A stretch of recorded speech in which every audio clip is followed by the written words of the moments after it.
Samsung and AMD are bringing real-time ray tracing to mobiles.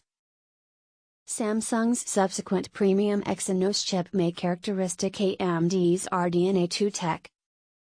AMD has introduced plans to deliver RDNA 2 graphics expertise to Samsung's Exynos lineup of cellular system-on-chip (SoC) programs. AMD and Samsung announced their newest partnership throughout Computex Taipei. Based on The Verge, Samsung will reveal extra details about the plans later in 2021. The objective is to deliver RDNA 2, AMD's present graphics microarchitecture, to Exynos chips in flagship Samsung units someday sooner or later. The subsequent place you'll discover RDNA 2 would be the high-performance cell phone market, Lisa Su, AMD CEO, stated on stage at Computex Taipei. The subsequent place you'll discover RDNA 2 would be the high-performance cell phone market.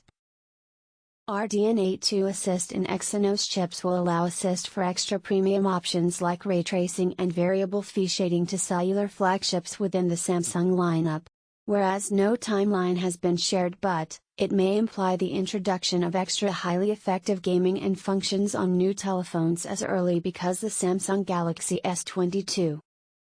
Ray tracing has changed into a giant characteristic in more modern sport releases, because it permits for real-looking lighting, reflections, and different visuals that assist make video games really feel extra immersive and real-looking.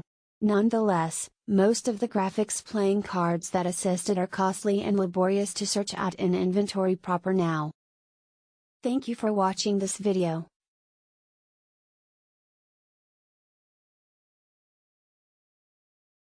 Subscribe. Don't forget to share.